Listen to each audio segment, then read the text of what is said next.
This is one of those videos for the real pottery nerds, for those who like specific tools and discussion about process. The way I trim pots was fundamentally changed by this tool, almost subconsciously in fact. I am of course talking about spinners. From a basic point of view, these are one of the most simple objects in the arsenal of tools I use, but since becoming really accustomed to using them, when it comes to trimming pots without one, it really feels as if I'm missing something that makes the process of trimming fundamentally easier. They come in all shapes and sizes, but it's the tool that's sitting on top of the pot right now. And in terms of its function, it does a number of things, but perhaps most importantly, it simply helps to stabilize the hand that's holding the pot down in place. And when I find myself in a situation where I don't have one of these on hand, it almost feels as if I'm taking a step backwards. I know there have been generations of potters who've got along fine without one of these, but if your process is really trimming heavy, like mine is, it's quite remarkable just how useful these are. So I'm going to throw a simple batch of pots, and when it comes to trimming these, I'll demonstrate how and why I use these spinners, together with giving you an overview of the different kinds I've used over the years and which styles I think are best and the most comfortable to use, as there's a lot of them on the market right now, which I fear could be my fault, and some of which are definitely better than others. I should also note that those I recommend in this, and link to in the video's description, will in no way earn me anything. This type of video isn't meant to be an ad, rather I'm making it to help you find the right type of spinner if you've never used one before. It can be confusing finding one, and it's also worth knowing that you can get pretty much the same results by using something as simple as a coin. The very basic idea is that you want to create a simple surface on top of the pot that's much smoother than the clay itself. This way you can rest your digit on this and push down through it to help pin the pot down onto the wheel head. The only problem with a coin is that it's relatively small and doesn't cover much surface area. A bottle cap works really well, as the metal on top is really smooth and it has a wider shape, so it distributes that downward pressure more evenly across the base of the pot. The only reason I've kept this one is due to it being the spinner I used for 6 months during my apprenticeship in Japan.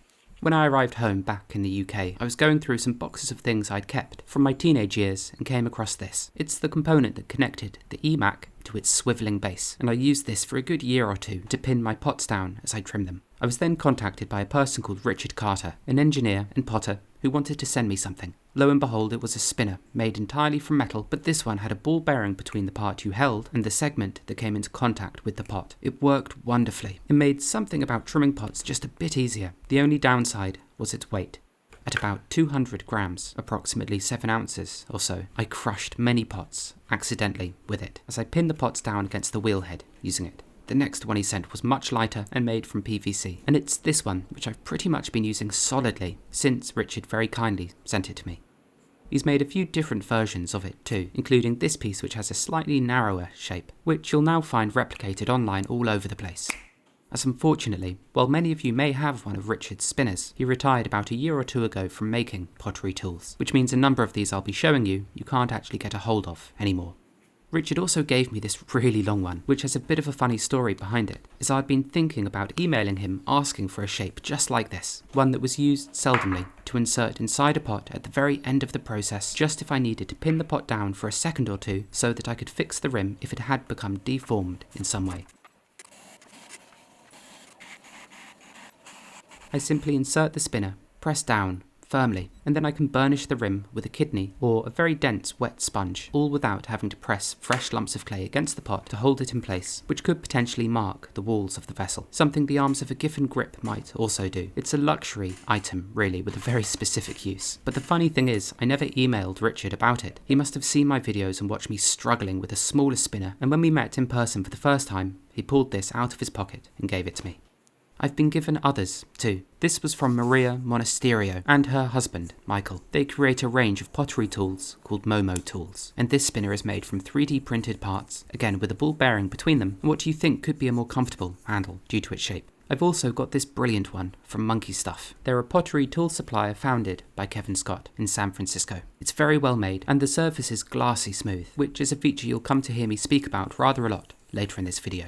You'll also find spinners like this, which do work, and obviously these ones have an alternative function too. But as a spinner, there's something about the divot in the centre of these, and the texture of the plastic itself, that actually makes them rather uncomfortable to use, as I found they grate against my fingertips. Anyhow, that's the sort of selection you'll find online, and as you can see there's a whole range of shapes, and after trimming so many thousands of pots using them, I definitely have my preferences.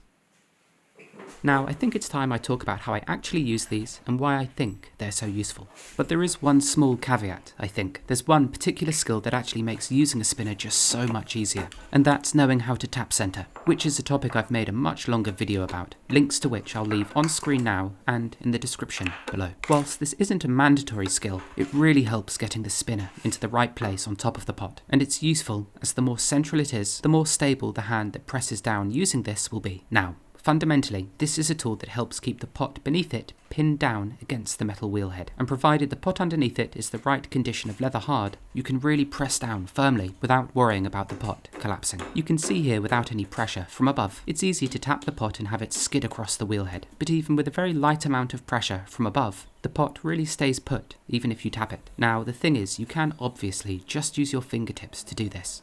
But the spinning motion of the clay will have an influence on the movement of your fingertips, which means as you're trimming and concentrating using the tool with your right hand, you also need to pay attention to your left hand and how your fingers are moving around on top of the pot, readjusting them periodically so they remain in the right position, which makes this just one more thing you have to think about when you're turning. The other issue, if just using your fingertips, is that if you're trimming a pot that has a thin base, as you're pressing down from above, you can easily indent the bottom, creating a small divot in the center. This is generally because you're pressing down in a much more focused area, whereas with the spinner, that downward pressure is spread out over a wider area. And to make the analogy, again, that you've probably all heard me say 1,000 times, it's the difference between standing up on thin ice and lying down with your arms and legs spread out. One of those options is much more likely to send you crashing into the icy water beneath. Those are the two greatest things about using a spinner. It makes it much easier to stabilise the hand that's pressing down, and it means you can trim pots with thinner bases without potentially deforming the bottom. You can see just how hard I'm pressing here by the whiteness in my nail that's on top of the spinner.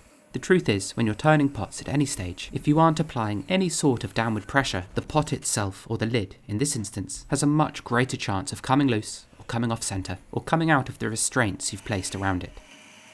Now, over the years and having used many different types of spinners, the biggest revelation, like I mentioned earlier, was using one that had a ball bearing in between the two spinning parts.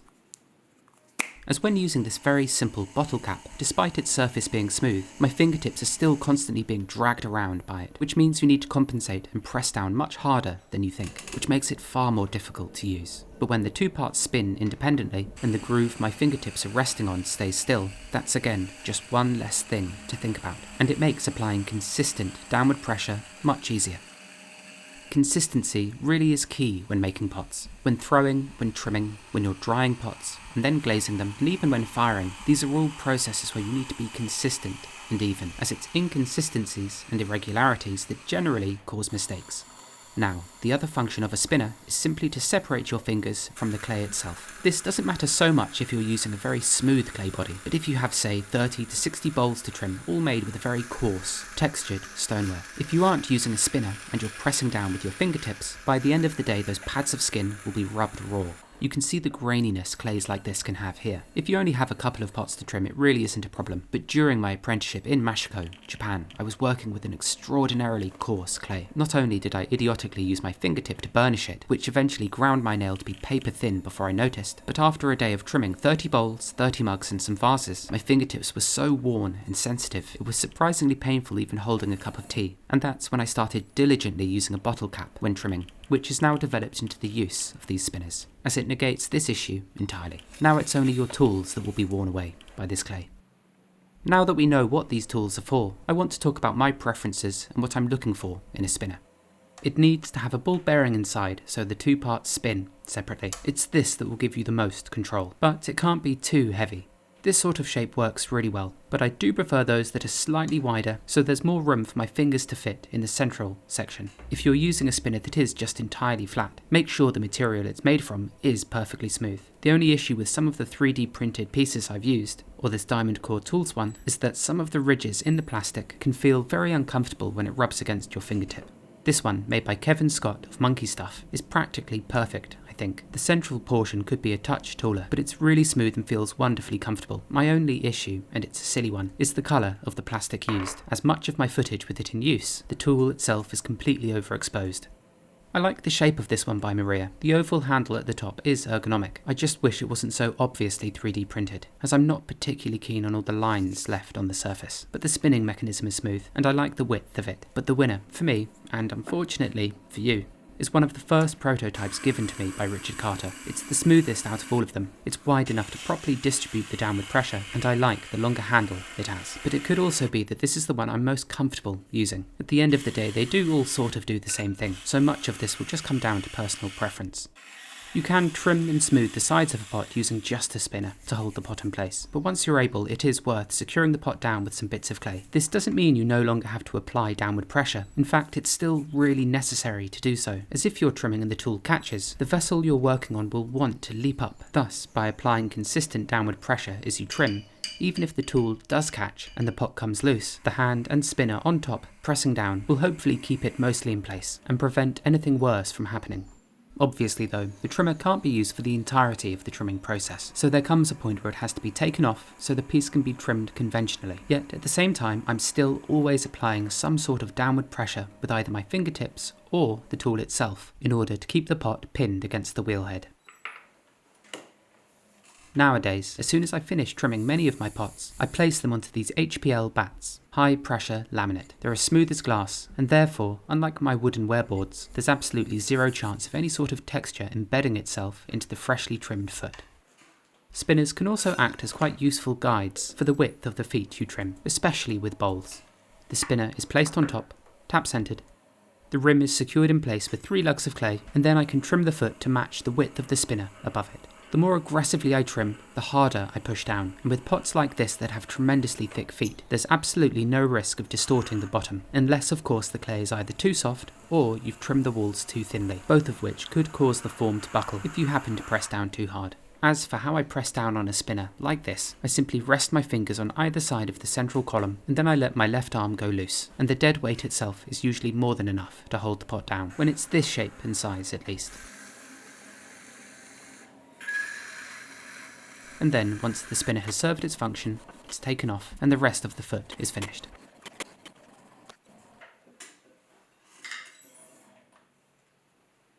Whenever I finish trimming a pot, if I notice that the rim is slightly damaged where it's rubbed or worn against the metal wheel head, I generally quickly centre it on one of these HPL bats. I then run a damp, dense sponge over the lip, dense as it leaves a smoother mark, and that's this piece finished.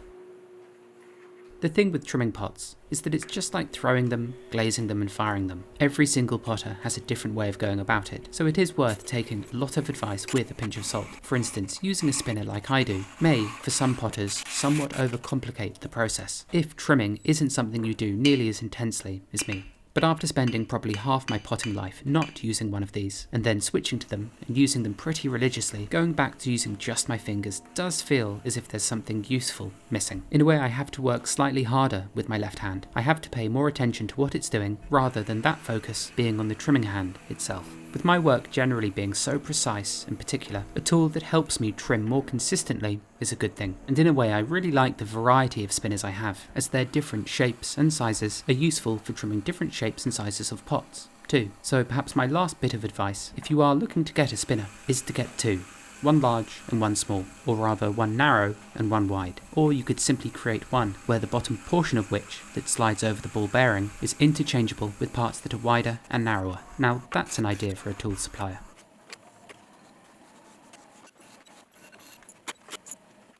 I feel as if my trimming has come along leaps and bounds over the past 2 years, and I think part of that success is because of the tools I use. Tungsten carbide trimmers and spinners are incredible tools for turning pots, yet both do require quite a bit of practice and getting used to, but I suppose that's just like everything else. I hope you found this video useful, and make sure you check the description as I'll be compiling links to as many spinner suppliers as I can find, but sadly you won't get your hands on one of these. I think Richard had enough after making about 800 of them, but good on him for doing so, as with his tools I've definitely become a better trimmer, so thanks Richard for all those tools you've made for so many of us. And thanks to you for making it to the end of this video. I know I say it quite often, but it really does mean a lot, as while it might not always be possible to support me by buying my pots, you can support me by watching my videos, liking them, sharing them, and subscribing. Thanks again, and I'll see you next week.